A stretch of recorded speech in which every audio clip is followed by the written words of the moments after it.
Good morning to everyone. आज date है 5 सितंबर।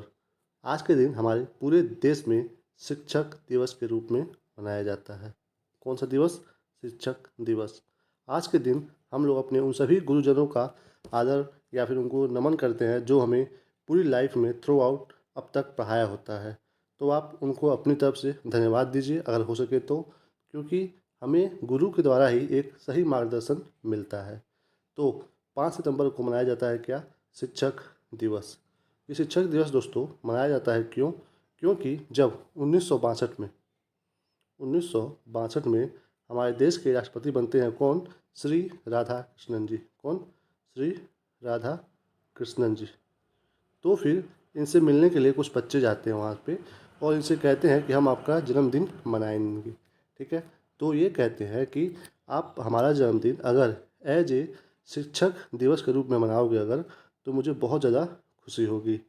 तो उसी दिन के बाद से हर 5 सितंबर को शिक्षक दिवस मनाया जाता है, जिस दिन जन्मदिन किसका है? वो है राधा कृष्णन जी का। ठीक है, तो इनके जन्मदिन को एज ए शिक्षक दिवस के रूप में मनाना शुरू कर दिया गया। तो याद रहे कब मनाया जाता है शिक्षक दिवस? 5 सितंबर को। तो आपके भी परिचय में अगर कोई ऐसे गुरुजन हो जिन्होंने आपके लाइफ में कुछ ज़्यादा चेंजेस लाए हो, तो आप उनको आज के दिन जरूर विश करिए, उनको थैंक यू बोलिए। ठीक है, और उनका आशीर्वाद लीजिए। चलिए आज को देखते हैं आज का मोस्ट इम्पॉर्टेंट करंट अफेयर क्या है जो हमारे एग्जाम के लिए बहुत ज़्यादा इंपॉर्टेंट होगा। और हम इस वीडियो में देखेंगे कुछ प्यारे ऐसे क्वेश्चन जो हमारे एग्जाम में बार बार आते रहते हैं, वो हमारे स्टैटिक जीके होते हैं। उसके बाद वीडियो के अंत में हम देखेंगे दो प्यारा सा क्विज, जिसमें हम इस समय टॉपिक कवर कर रहे हैं नेशनल पार्क। तो इन दोनों के उत्तर आपको बताना है कमेंट सेक्शन में। इसके उत्तर हम बताते हैं आपको अगले दिन के वीडियो में। वीडियो की शुरुआत करते हैं उससे पहले मैं पूछना चाहूँगा कि 21 डेज चैलेंज का क्या आप लोग अच्छे से पालन कर रहे हैं कि नहीं कर रहे हैं? क्योंकि 99% पीपल इसको फॉलो करने में फेल हो जाते हैं। तो क्या आप फॉलो कर रहे हो या आप हमें बताओ? ठीक है, क्योंकि ये जो स्टडी स्मार्ट अपनी आर्मी है, ये सभी लोगों से अलग होनी चाहिए। ओके, कैसे हो जाओगे आप सबसे अलग? आपको ये सभी टास्क फॉलो करने हैं। क्या क्या? आपको समय पे अगर सोना है और समय पे उठना है, तो ये चीज़ फॉलो करके आप अपने आप को 1 मार्क दे दीजिए। ठीक है, उठते ही पानी पीजिए, उसमें आप अपने आप को 1 मार्क दीजिए। यानी कि ये सारा टास्क आपको फॉलो करना है। मैं डेली बताता हूँ आपको, डेली ये फॉलो करके आप अपने आप को 5 में से कितना नंबर दे रहे हो ये आप कमेंट करोगे कि आज मुझे 5 में 4 मिला, 3 मिला, बिल्कुल ईमानदारी से। ठीक है, ऐसा करके हमें अपने आप में बहुत बड़ा चेंज लाना है, जो कि 99% पीपल नहीं कर पाते हैं। तो हमें कहाँ पे आना है? उस 1% में। ठीक है, तो फॉलो करिएगा इस रूटीन को और बताइएगा कि आप कितने मार्क्स गेन किए हैं। चलिए शुरुआत करते हैं अपनी वीडियो का। डेली की तरह जैसे हम देखते हैं एक लाइन प्यारा सा कोटेशन, तो आज का क्या है? हर नई शुरुआत थोड़ा डराती है, पर याद रखो सफलता मुश्किलों के पार ही नजर आती है। इसका मतलब क्या है? देखिए, कोई भी आप नया काम शुरू करते हो तो आप डरते बहुत हो कि हम कैसे करेंगे, कैसे हो पाएगा, ये मेरे से हो पाएगा कि नहीं हो पाएगा। और जब आप उस काम में लग जाते हो तो फिर आप धीरे धीरे उस काम को देखते हो कि वो ईजी होता जाता है। तो इसीलिए ये क्या कह रहा है कि हर नई शुरुआत थोड़ा डराती है, बट डराएगी कब? जब आपका प्रॉपर प्लान नहीं होगा। अगर आप कोई भी काम नया शुरुआत करो तो पहले उसके बारे में अच्छे से जान लो। जानने के बाद अपने हिसाब से आप क्या कर सकते हो, एक प्रॉपर स्ट्रेटजी बनाओ और उस प्रॉपर स्ट्रेटजी को डेली फॉलो करते हुए, कंसिस्टेंसी मेंटेन करते हुए अगर आप उस लाइन पे आगे बढ़ते जा रहे हो तो फिर सफलता निश्चित ही आपको मिलनी है, तय है ये। ठीक है, तो याद रहे क्या कह रहा है ये? हर नई शुरुआत थोड़ा डराती है, पर याद रखो सफलता मुश्किलों के पार ही नजर आती है। आप जब कंफर्ट जोन से जैसे ही बाहर निकल जाते हो, फिर आप सफलता के नज़दीक पहुंच जाते हो। तो मेन चीज़ क्या है? आपको शुरुआत करनी है बहुत ही प्रॉपर तरीके से, कंसिस्टेंसी मेंटेन करना है। और जैसे भी मतलब कोई हार्ड टाइम आए तो वहाँ पे हार्ड टाइम में आपको क्या करना है? अपने आप को कीप काम रख करके आगे बढ़ते रहना है। तो उन मुश्किलों से पार करते हुए हमें कहाँ पहुँचना है? सफलता पे। ठीक है, चलिए चलते हैं अपने क्वेश्चन की तरफ, देखते हैं आज का मोस्ट इम्पोर्टेंट करंट अफेयर क्या है। पहला प्रश्न क्या है इसमें? छत्रपति शिवाजी महाराज की प्रतिमा गिरने पर पीएम नरेंद्र मोदी ने माफ़ी मांगी है। यह प्रतिमा महाराष्ट्र में कहाँ स्थापित थी? ये आपको बताना है। अभी न्यूज़ में आप बहुत सुनोगे इसके बारे में, तो ये हमें बताना है कि ये महाराष्ट्र में कहाँ स्थापित है। तो कहाँ पे है ये? सही उत्तर है इसका सी, सिंधु दुर्ग में। कहाँ पे है? सिंधु दुर्ग में। किसकी प्रतिमा थी? ये शिवाजी महाराज जी की। ठीक है, तो शिवाजी के बारे में हमें जानना थोड़ा बहुत बेसिक जरूरी है।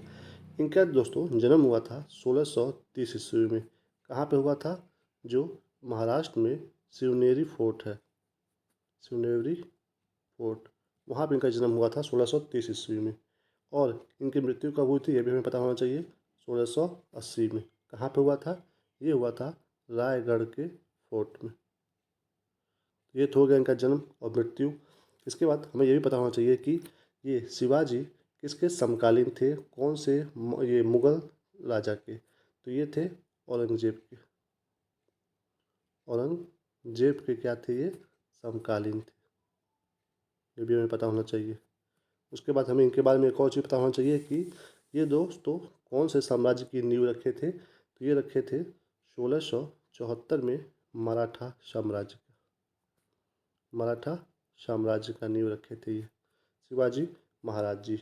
और यहाँ पे एक चीज़ आपको और पता होना चाहिए कि इनके पिताजी का क्या नाम है और इनके पुत्र का क्या नाम है। इनके पिताजी का नाम है शाहजी, शाहजी भोसले। इनके पिताजी का नाम है ये, मतलब शिवाजी के पिता है ये। और इनके पुत्र कौन है? इनके दो पुत्र थे। एक जो बड़ा पुत्र था उनका नाम था संभाजी, संभाजी, और जो छोटे पुत्र थे उनका नाम था राजा राम। तो इतनी सी बेसिक नॉलेज हमें होनी चाहिए किसके बारे में? शिवाजी महाराज जी के बारे में, क्योंकि ये भी न्यूज में है।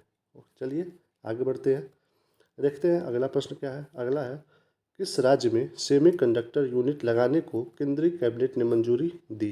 किस राज्य में यूनिट है ये सेमी कंडक्टर? तो यहाँ पे सामने आपके ऑप्शन है, सही उत्तर क्या है इसमें से? सही उत्तर है सी, गुजरात में।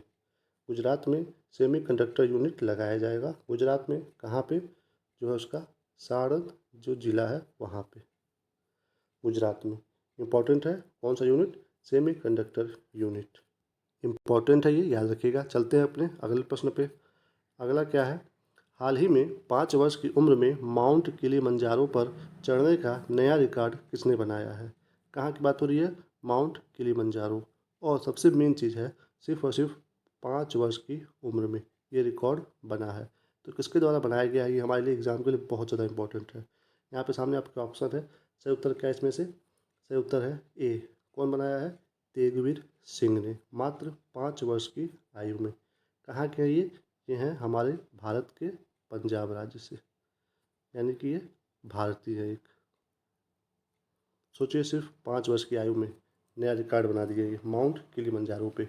तो ये माउंट किलिमंजारो ये कहाँ पे है ये भी हमें पता होना चाहिए। ये कहाँ पे है? ये सबसे पहले जानिए कि ये है अफ्रीका में। अफ्रीका में भी कौन से देश में है? ये है तंजानिया में। कहाँ पे है? तंजानिया में। माउंट किलिमंजारो कहाँ है? अफ्रीका महाद्वीप में। और किस देश में है? तंजानिया में है। मोस्ट इम्पॉर्टेंट, 5 वर्ष की उम्र में नया रिकॉर्ड बना है चढ़ने का तेगवीर सिंह जी के द्वारा, जो कि भारतीय हैं, भारत के पंजाब राज्य से संबंधित है ये। चलिए चलते हैं अपने अगले प्रश्न पे। अगला क्या है, राष्ट्रपति द्रौपदी मुर्मू ने सितंबर में विश्व शांति बुद्ध विहार का उद्घाटन किस राज्य में की है? यानी कि किसके बारे में बताना है? विश्व शांति बुद्ध विहार कहाँ है ये हमें बताना है। विश्व शांति बुद्ध विहार, सामने आपके ऑप्शन है, सही उत्तर क्या है इसमें से? सही उत्तर है महाराष्ट्र। कहाँ पे? महाराष्ट्र में हुआ है इसका उद्घाटन, विश्व शांति बुद्ध विहार का। किसके द्वारा? अपनी राष्ट्रपति द्रौपदी मुर्मू जी के द्वारा। मोस्ट इम्पॉर्टेंट है, याद रहे। बुद्ध बिहार से कंफ्यूज मत हो जाइएगा अगर ऑप्शन में बिहार रहे तो। कहाँ पे है? महाराष्ट्र पे है। चलते हैं अगले प्रश्न पे। अगला क्या है, हाल ही में किस संगठन ने गिद्ध गणना 2024 पहल शुरू की है? गिद्ध से संबंधित जो गणना होती है उसकी शुरुआत हुई है, किसके द्वारा की गई है ये आपको बतानी है। यहाँ पे ऑप्शन है, सही उत्तर क्या है इसमें से? सही उत्तर है WWF, यानी कि world wide fund for nature India. इसके द्वारा world wide fund for nature India, इसके द्वारा क्या शुरू किया गया है? एक पहल जिसको बोल रहे हैं हम लोग गिद्ध गणना। गिद्ध के बारे में गणना ये करेगा। देखिए ये जो गिद्ध है, गिद्ध ये हमारे देश में 1990 से लेकर के 2000 के बीच में इनकी जो जनसंख्या है वो 95% घट गई। मतलब 95% जो है इन 10 सालों में मतलब कमी हो गई हमारे देश में इसकी, गिद्धों की। और वो किसकी वजह से हुई, ये हमारे एग्ज़ाम में बार बार वो पूछता है। तो ध्यान रहे, ये जो पशु चिकित्सा, जैसे कि अगर कोई पशु बीमार है तो उसको हम लोग एक दवा देते हैं, उस दवा का नाम है डाइक्लोफेनाक। ये डाइक्लोफेनाक नामक जो दवा है, ये अगर कोई पशु बीमार होता है तो उसे दिया जाता है। उसके बाद जब पशु की मृत्यु होती है तो उसी पशु का जब मांस गिद्धों के द्वारा खाया जा रहा है तो उनकी मृत्यु हो जा रही है। तो इसीलिए यहाँ पे देख रहे हैं आप कि 1990 से लेकर के 2000 के बीच में हमारे देश में से गिद्धों की संख्या 95% जो है वो कम हो गई है। तो इसलिए अब प्रेजेंट टाइम में यहाँ पे अब गणना किया जा रहा है कि ये देखा जाए कि अभी प्रेजेंट टाइम में कितने बच्चे हैं और उनको संरक्षण करने के लिए क्या क्या उपाय किया जा सकता है। तो ये चीज़ इम्पोर्टेंट है। इससे पहले यहाँ पे एक चीज़ और पता होना चाहिए आपको गिद्धों के बारे में कि जो गिद्ध जो 2000 तक आते आते 95% कम हो गए जब, तो फिर आगे चल के गिद्ध संरक्षण परियोजना शुरू किया गया। कब शुरू किया गया? 6 साल बाद, 2006 में। 2006 में शुरू हुआ है गिद्ध संरक्षण परियोजना। तो अगर ये चीज़ अभी न्यूज़ में है तो फिर ध्यान रखिएगा कि ये भी पूछ सकता है कि ये परियोजना कब शुरू की गई थी। तो इम्पोर्टेंट है 2006 में, क्योंकि क्योंकि न्यूज़ में है हमारा ये कौन सा टॉपिक, गिद्ध गणना इम्पोर्टेंट है। तो इससे संबंधित जो परियोजना हमारे देश में आई थी 2006 में, ये इम्पोर्टेंट है, तो ये आपको पता होना चाहिए। और ये जो गिद्ध गणना है किसके द्वारा किया जा रहा है? World wide fund for nature India, most important. चलिए चलते हैं अगले प्रश्न पे। अगला क्या है? किस राज्य की विधानसभा ने अनिवार्य मुस्लिम विवाह तलाक पंजीकरण विधेयक पारित किया है? कौन सा विधेयक? ये है अनिवार्य मुस्लिम विवाह तलाक पंजीकरण। कौन से राज्य में है? बी, असम में। कहाँ पे? असम में ये विधेयक पारित किया गया है। अभी देखेंगे हम इसके आगे कैसे इसमें कानून बन रहा है, क्या हो रहा है। जब आएगा न्यूज़ में तो फिर हम इसके बारे में और डिटेल से पढ़ेंगे। अभी फिलहाल में विधेयक पारित किया गया है, तो ये पता होना चाहिए कि किस राज्य में हो रहा है। असम में हो रहा है। आगे बढ़ते हैं, चलते हैं अगले प्रश्न पे। अगला क्या है? पैन कार्ड के आवेदक के लिए थर्ड जेंडर को किस एक्ट के तहत जारी प्रमाण पत्र मान्य होगा? किसके बारे में बात हो रही है? थर्ड जेंडर के बारे में। ये तो बहुत ही हमारे देश में एक अच्छी खबर अब आ रही है कि धीरे धीरे इन्हें भी नोटिस किया जा रहा है, इनके बारे में भी अब बातें हो रही हैं। तो थर्ड जेंडर जो होते हैं हम ही लोग के जैसे, बट मतलब नेचुरली इनके मतलब सब कुछ थोड़ा डिफरेंट होते हैं पुरुष और महिला से। तो बट इन्हें हम लोग इतना ज़्यादा मतलब तिरस्कार कर देते हैं इनका, जो कि हमें नहीं करना चाहिए। और अच्छी बात तो ये है कि अब सरकार के द्वारा भी इनको नोटिस किया जा रहा है। और अब आप देखते होंगे, पहले कहीं भी फार्म वार्म कुछ आप भरते होंगे तो वहाँ पे मेल आता था, फीमेल आता था, बस दो ही ऑप्शन ही आता था। बट अब इनके बारे में भी आ रहा है। ठीक है, क्या आ रहा है? अदर अदर जेंडर या फिर थर्ड जेंडर लिख कर के आ रहा है। तो ये इम्पोर्टेंट हो गया है। अच्छी बात है कि उनको पहचान दी जा रही है, उनको भी मतलब उनको भी एक तरह से नोटिस किया जा रहा है कि हाँ ये भी हमारे समाज में है। तो ये बहुत अच्छी बात है, ये बहुत अच्छा बदलाव है। चलिए तो देखते हैं इनके बारे में क्या कह रहा है कि जो पैन कार्ड के आवेदन के लिए जो थर्ड जेंडर को किस एक्ट के तहत जारी प्रमाण पत्र मान्य होगा? किसके लिए? पैन कार्ड के लिए। तो यहाँ पे इनसे संबंधित जो एक्ट है वो आपको बताना है कि किसके तहत वो मान्य होगा। तो ये जो इनसे संबंधित जो एक्ट आया था 2019 में, 2019 में कौन सा एक्ट आया था? Transgender person protection of right act 2019 में। तो इसके तहत जो इनका प्रमाण पत्र होगा वही मान्य होगा इनके पैन कार्ड के आवेदन में। तो इम्पोर्टेंट है, ध्यान रखिएगा। ऐसे प्रश्न आते हैं कंफ्यूज करने के लिए, क्योंकि इतने बड़े बड़े ऑप्शन है, सोचिए आप कंफ्यूज हो जाओगे। तो इसलिए आपको इस पर नहीं ध्यान देना है, बस इस पर ध्यान देना है कि ईयर कौन सा है, 2019, मोस्ट इम्पॉर्टेंट। आगे बढ़ते हैं। अगला प्रश्न क्या है हमारा? अगला है भारतीय नौसेना की परमाणु पनडुब्बी INS अरिघात। इसके बारे में हम लोग पिछले दो तीन दिन से पढ़ रहे हैं, इंपॉर्टेंट है। तो क्या कह रहा है ये कि भारतीय नौसेना की परमाणु पनडुब्बी INS Arighat strategic force command का हिस्सा बनी है। अरिघात का क्या मतलब होता है ये आपको बताना है। हमने अभी देखा था इससे बारे में कि ये कहाँ पे इसका हुआ था, ये अनावरण ये हुआ था विशाखापट्टनम में हुआ था। कहाँ पे? विशाखापट्टनम विशाखापट्टनम में हुआ था इसका अनावरण। तो यहाँ पे हमने देखा था कि इसकी जो लंबाई है वो 112 मीटर है और जो वज़न है लगभग 6000 टन है। इम्पॉर्टेंट है ये भी। और ये विशाखापट्टनम ये कहाँ पे है? आंध्र प्रदेश में है। और इसमें जो मिसाइल लगेगी उसकी मारक क्षमता जो है वो 750 किलोमीटर तक है इसका मिसाइल का मारक क्षमता। तो हमने ये बेसिक्स बारे में इसके पढ़ा था INS अरिघात के बारे में। तो यहाँ पे पूछ रहा है कि जो अरिघात शब्द है इसका मतलब क्या होता है, तो ये आपको बताना है। तो इसका मतलब क्या है? ये है दुश्मनों का संहार करने वाला। किसका मतलब है? अरिघात का मतलब है दुश्मनों का संहार करने वाला। ये भी एग्जाम में आपके आ सकता है, मोस्ट इम्पॉर्टेंट है। और ये हमने पढ़ा था INS अरिघात। ये क्या है? ये जो परमाणु पनडुब्बी है ये अपने दूसरी तरह की है, ये सेकेंड। इससे पहले कौन सी थी? इससे पहले थी INS अरिहंत। अब ये बनाई गई है INS अरिघात। और ये तो पहली थी, ये दूसरी है और एक तीसरी भी बनाई जा रही है जो कि निर्माणाधीन है।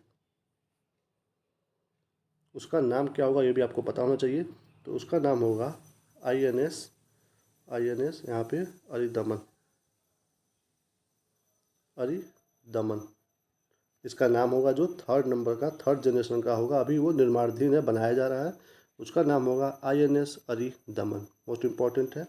चलिए चलते हैं अपने अगले प्रश्न पे। अगला प्रश्न क्या है हमारा? कौन से देश ने सिख धर्म के पवित्र ग्रंथ श्री गुरु ग्रंथ साहिब जी के दोनों स्वरूप लौटाए हैं? यानी कि जो ये ग्रंथ है सिख लोगों का पवित्र ग्रंथ जिसका नाम है श्री गुरु ग्रंथ साहिब, इसके जो मूल स्वरूप थे ये दूसरे देश में थे, तो वहाँ से लाए गए हैं। तो कहाँ पे था ये आपको बताना है। तो ये आया है ऑप्शन बी, कतर से। कहाँ से आया है वापस? कतर से आया है। तो जब ये चीज़ न्यूज़ में है तो हमें पता होना चाहिए कि ये जो ग्रंथ है गुरु ग्रंथ साहिब ये किसके द्वारा लिखा गया था, किसके द्वारा संकलित किया गया था। तो ये जो सिख गुरु थे, पांचवें गुरु जिनका नाम था गुरु अर्जन देव, इनके द्वारा इसको संकलित किया गया था। और ये जो संकलित किया गया था ये किया गया था गुरुमुखी लिपि में। गुरुमुखी लिपि में संकलित किया गया था। तो ये जो गुरुमुखी लिपि है ये किसके द्वारा शुरू किया गया था ये भी आपको पता होना चाहिए। नाम था क्या? गुरु अंगद। इनके द्वारा शुरू किया गया था गुरुमुखी लिपि, जिस लिपि में आगे चल के ये गुरु अर्जन देव ने क्या लिखा था? पाँचवें नंबर के गुरु में ये लिखे थे कौन सा ग्रंथ? श्री गुरु ग्रंथ साहिब, जो कि सिख धर्म का एक पवित्र ग्रंथ है। इंपॉर्टेंट है, पता होना चाहिए। और ये अभी सिख धर्म थोड़ा सा न्यूज़ में है तो आपको पता होना चाहिए कि इसके संस्थापक सबसे पहले यानी कि पहले जो सिख धर्म के गुरु थे वो कौन थे? तो वो थे गुरु नानक देव थे पहले। ये किसके समकालीन थे, किस समय के थे ये बाबर के समय के थे। सोचिए, बाबर के समय में थे।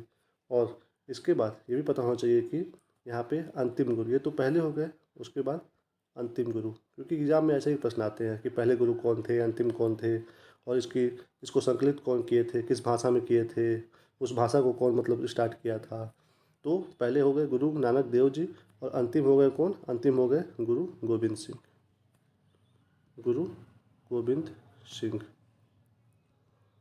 तो इम्पोर्टेंट है। और इनके बारे में, गुरु गोविंद सिंह के बारे में मोस्ट इम्पॉर्टेंट आपको एक चीज़ पता होना चाहिए कि जो ये खालसा पंथ है, खालसा पंथ, इसकी शुरुआत इन्हीं के द्वारा की गई थी, गुरु गोविंद सिंह जी के द्वारा। ठीक है, तो इम्पोर्टेंट था ये। सिख धर्म के बारे में इतना हमें जानना जरूरी है क्योंकि ये भी न्यूज में है।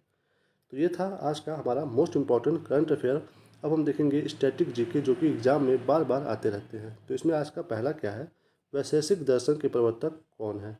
हम लोग अभी दर्शन के बारे में देख रहे थे, कौन कौन सा मोस्ट इम्पॉर्टेंट दर्शन है जो एग्जाम में बार बार आता रहता है। तो उसमें आज हम पहुँचे हैं वैशेषिक दर्शन पे। इसमें वैशेषिक दर्शन पे तो बताना इसके प्रवर्तक कौन है। तो इनके प्रवर्तक कौन है? इनके हैं महर्षि कणाद। कौन है? महर्षि कणाद जी है। मोस्ट इम्पॉर्टेंट है, बार बार एग्जाम में ये आता है। ये आगे देखते हैं। अब सर्वाधिक मछली पकड़ने वाला देश है, सर्वाधिक मछली पकड़ने वाला। आपको लग रहा होगा कि भारत है, बट नहीं, भारत नहीं है। कौन है? चीन है। सोचिए, सबसे ज़्यादा मछली किसके द्वारा पकड़ी जा रही है? चीन के द्वारा। Most important. आगे देखते हैं अगला क्या है, मोस्ट इम्पॉर्टेंट जीके। तीसरे नंबर पे है क्षेत्रफल की दृष्टि से। ठीक है, ये भी इम्पोर्टेंट होता है कि आपको किस दृष्टि से पूछ रहा है। तो क्षेत्रफल की दृष्टि से भारत में सर्वाधिक वन आवरण किस राज्य में है, ये आपको बताना है। तो ये है मध्य प्रदेश। मध्य प्रदेश मोस्ट इम्पॉर्टेंट है क्षेत्रफल की दृष्टि से। आगे बढ़ते हैं, अगला प्रश्न क्या है, 1950 में गणतंत्र भारत का पहला केंद्रीय बजट किसने पेश किया था। तो बताना है आपको 1950 में गणतंत्र भारत में जो पहला केंद्रीय बजट पेश हुआ था वो किसके द्वारा पेश किया गया था। तो वो पेश किया गया था जॉन मथाई। हमने कल की वीडियो में देखा था कि जो 1947 में जो 1947 में स्वतंत्र भारत का पहला जो बजट आया था वो किसके द्वारा पेश किया गया था, हमने उसको कल देखा था। तो वो किया गया था षणमुखम शेट्टी जी के द्वारा, जो कि हमारे भारत के पहले वित्त मंत्री हैं। कौन? षणमुखम शेट्टी। इनके द्वारा 1947 में पहली बार बजट पेश किया गया था। तो ये था स्वतंत्र भारत का पहला बजट। हम यहाँ पे पूछे हैं क्या, गणतंत्र भारत का पहला बजट, क्योंकि 1950 में आया था। किसके द्वारा पेश किया गया था? जॉन मथाई जी के द्वारा। इम्पॉर्टेंट था, दोनों प्रश्न इम्पॉर्टेंट, बार बार एग्जाम में आते रहते हैं।